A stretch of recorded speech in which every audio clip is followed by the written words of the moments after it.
Bienvenue à tous sur Afrique Sport pour le journal du Mercato de ce dimanche 30 avril 2023 que nous débutons avec Fares Chaibi. Il fait parler de lui à travers une forme impressionnante qu'il affiche cette saison. La pépite algérienne reçoit les yeux doux de nombreux clubs européens, dont l'Olympique de Marseille notamment. À 5 journées de la fin de la saison 2022-2023 de la Ligue 1 française, l'Olympique de Marseille s'active déjà pour la saison suivante. Il souhaite profiter du prochain mercato estival pour renforcer son équipe afin de mieux disputer le titre de la Ligue 1 française au cours de la saison 2023-2024. À cet effet, les éclaireurs des Phocéens visent Fares Chaibi, un milieu de terrain de Toulouse FC. Sous contrat, en tout cas de Toulouse FC, Fares Chaibi devient de plus en plus convaincant. Le joueur de 20 ans compte 8 buts et 6 passes décisives après avoir disputé 32 matchs. Sur le marché des transferts, il a connu une croissance fulgurante.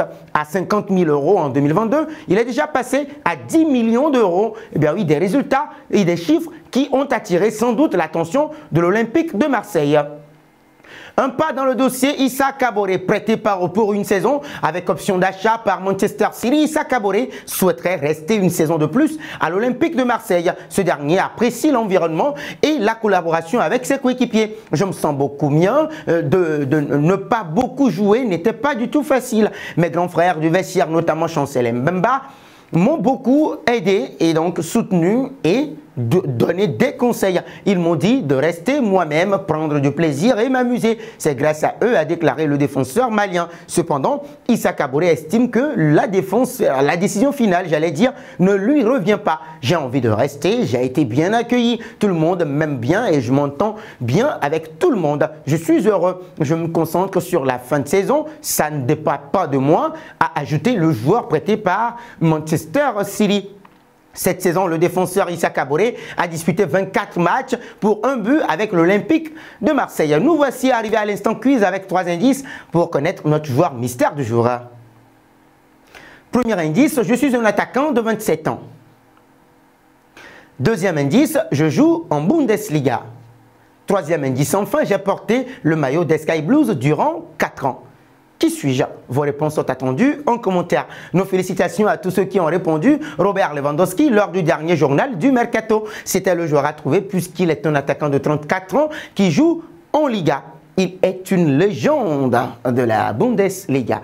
Nous filons en Italie. Cette fois, l'AC Milan tient le bon bout de la corde dans le dossier Raphaël Leão. Comme évoqué depuis plusieurs jours, l'attaquant portugais a bien donné son accord oral, oui, pour prolonger son contrat qui expire actuellement en juin 2024. La Gazzetta dello Sport explique ce samedi que les Rossoneri ont convaincu l'ancien Lillois de signer un nouveau bail avec un salaire net annuel estimé à 7 millions d'euros plus des bonus et une prime de 2 millions d'euros à la signature. Alors que le club lombard a espoir de boucler ce deal dès la semaine prochaine, les pensionnaires de San Siro doivent maintenant terminer de s'entendre avec le Sporting Portugal concernant le règlement d'un litige sur la rupture unilatérale du contrat du Lusitanien à l'époque de son départ à Lille. Un saut en Espagne. Toujours prise à la gorge par ses dettes, le FC Barcelone a fait du recrutement de joueurs en fin de contrat une priorité pour cet été. Le club catalan garde aussi un œil sur de nombreux profils comme ceux de Marcus Thuram, Roberto Firmino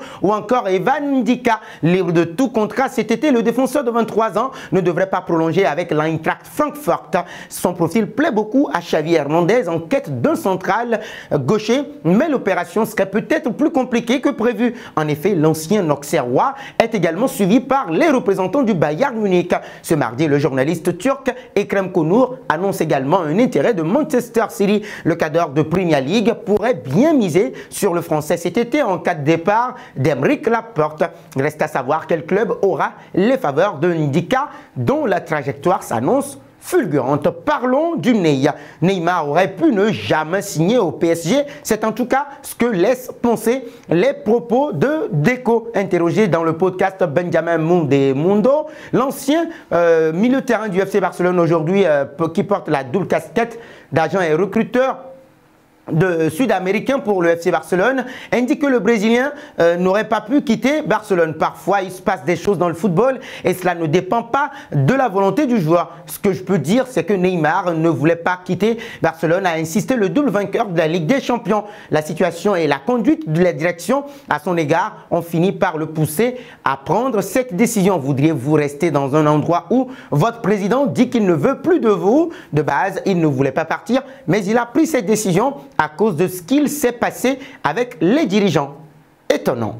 Terminons avec Zidane. Toujours libre depuis son départ du Real Madrid en 2021, l'entraîneur Zinedine Zidane compte retrouver un poste à l'occasion du prochain mercato d'été, alors que le nom du technicien français fait beaucoup parler sur le marché des transferts. Un éventuel retour sur le banc des Merengue a suscité des rumeurs dans l'hypothèse d'un départ de Carlo Ancelotti. Mais ce dimanche, le quotidien madrilène Marca écarte la possibilité d'un comeback du tricolore chez le champion d'Europe en titre dans l'immédiat. En effet, le président de la Maison-Blanche, Florentino Pérez, n'envisage pas de rappeler Zinedine Zidane en raison de la confiance accordée à Carlo Ancelotti, le Mister, sous contrat jusqu'en juin 2024. Reste à savoir si cette situation peut évoluer selon les résultats du Real Madrid sur cette fin de saison.